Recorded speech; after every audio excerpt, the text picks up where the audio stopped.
कुल में कलंक का टीका न लगने पावे। पुत्री सीता की सेवा का वह फल देना भगवन, मेरे प्रण की रक्षा करना।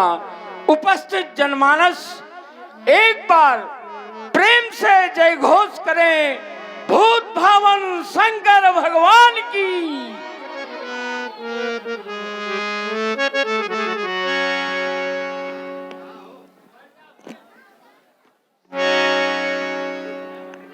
महाराजा धीराज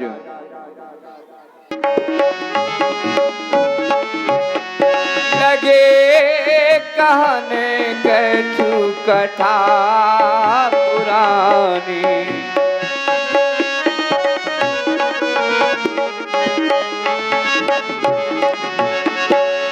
मंगलम भगवान विष्णु मंगलम गरुण ध्वजा, मंगलम पुंडरीकाक्षाय मंगलाय तनूहरि।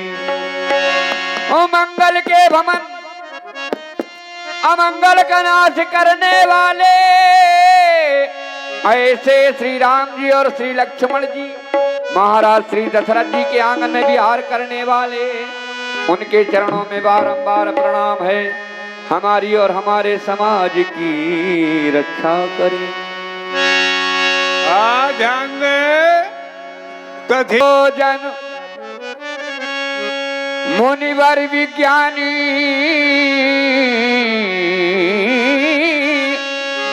लगे कहन कछु कथा पुरानी, विगत दिवस गुरु आयसु पाई, संध्या करन चले दो भाई। प्राचीन कथा कहते कहते अचानक दृष्टि गई आकाश की ओर। देख रहा हूं भगवान भास्कर इस समय अस्ताचल की ओर गमन करने जा रहे हैं। अब ये समय कथा का नहीं रहा, ये समय तो ईश्वर आराधन का है, ये समय भजन करने का है, कथा कहने का नहीं।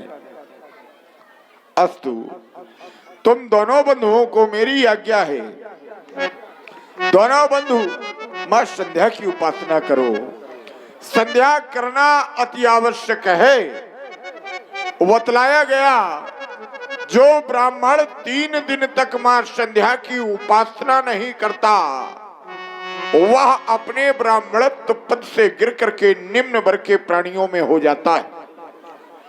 जो क्षत्रिय 5 दिन तक संध्या वंदन नहीं करता, वह अपना क्षत्रित्व खो देता है।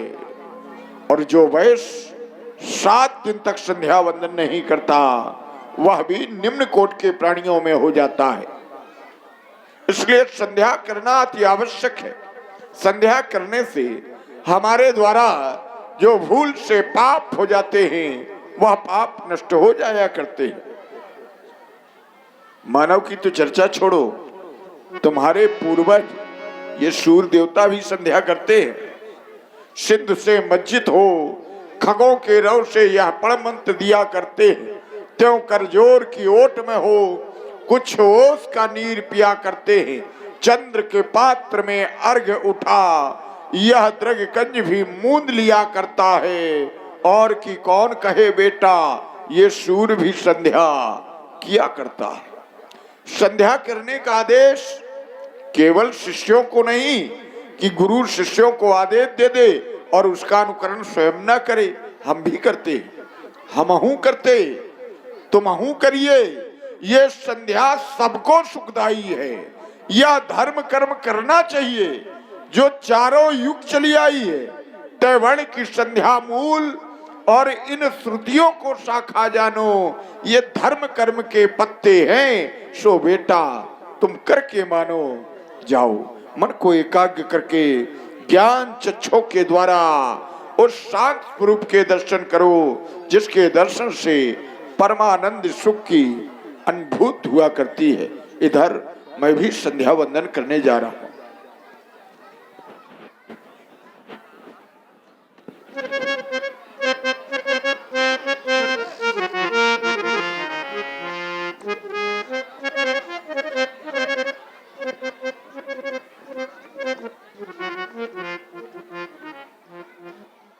प्रिय कुमार लक्ष्मण,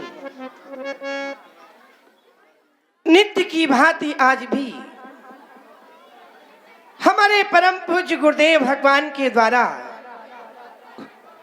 हम दोनों बंधुओं को मां संधि देवी के चरणों में वंदन, अभिनंदन एवं पूजन करने का आदेश प्राप्त हुआ है।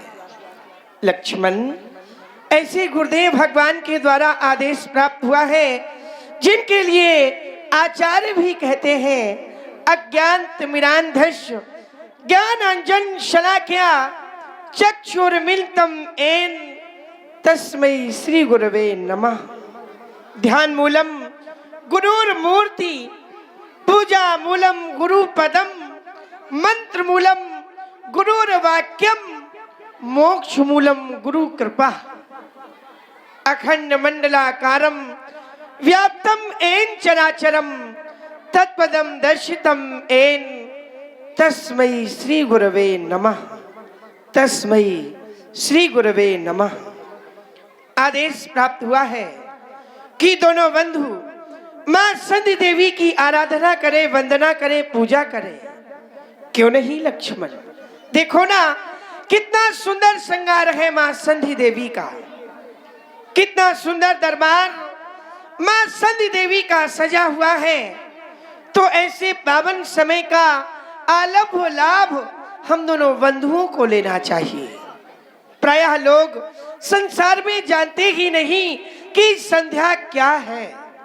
संध्या एक आध्यात्मिक यज्ञ है जिसके माध्यम से पवित्रता, प्रखरता एवं उदारता को जीवन के समावेश में लाने के लिए हम द्विजात रानी मां संधि देवी की वंदना करते हैं। क्योंकि लक्ष्मण, संध्या समय में हम मां गायत्री का जाप करते हैं। गाय नाम प्राण का, त्री नाम रक्षा का। जो हमारे प्राणों की रक्षा करे वही तो मां गायत्री। तो आओ ऐसे पावन समय में भगवती की आराधना करते हुए जीवन को परम पवित्र बनाते हैं। प्रायः संधि वंदना सभी को करना चाहिए। यह समय ही ऐसा होता है। क्यों? जब सूर्य पूर्व से निकलकर पश्चिम की ओर अस्त होने लगता है, उधर से चंद्रमा का आगमन, जब दोनों का शुभ मिलन हो जाता है, उसी शुभ मिलन को हम संधि कहते हैं। तो आओ लक्ष्मण, जन कल्याण हित एवं अपने कल्याण हित भगवती की भक्ति करते हैं। प्रायः लोग भक्ति भी सभी करते हैं, लेकिन भक्ति हमें कैसी करना चाहिए तो हमारे कवि हमें अवगत कराते हैं।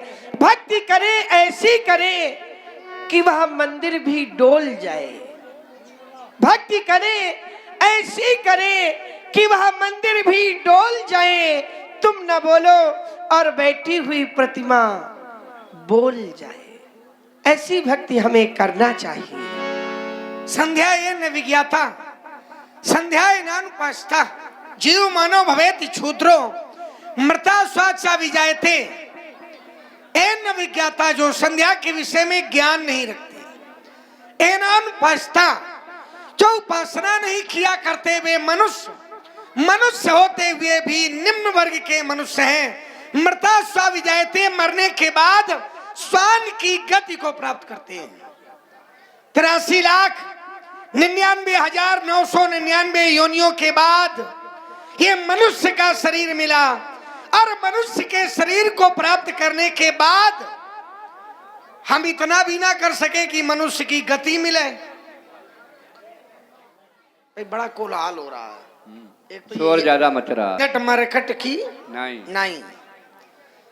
नचाने वाले तो केवल प्रभु श्री राम हैं, और सब कहीं ना कहीं कोई ना कोई काम से किसी न किसी विषय को लेकर के नाची तो रहे। बहुत से लोग ही कहते हैं कि हम कुछ भी नहीं करते हैं। हमारा उनसे भी प्रश्न है कि ऐसा कोई क्षण जाता है जिस क्षण आपके द्वारा कर्म ना किया जाए? ऐसा कोई क्षण नहीं जाता, क्योंकि आचार्य कहते हैं नहीं कश्चित् क्षणमपि जाति तिष्ठत अकर्म कृत। ऐसा कोई क्षण नहीं जाता। ये ब्रह्मवाणी कहती है कि आपके द्वारा प्रत्येक क्षण कुछ ना कुछ किया ही जाता है। तो कुछ ऐसा किया जाए कि हमारे मनुष्य के जीवन का उद्देश्य सफल हो, क्योंकि बड़े भाग्य ये मानुष तन पावा, बड़े सौभाग्य से ये मनुष्य का शरीर मिला है। और ये मनुष्य का शरीर कोई साधारण शरीर नहीं है, स्वर दुर्लभ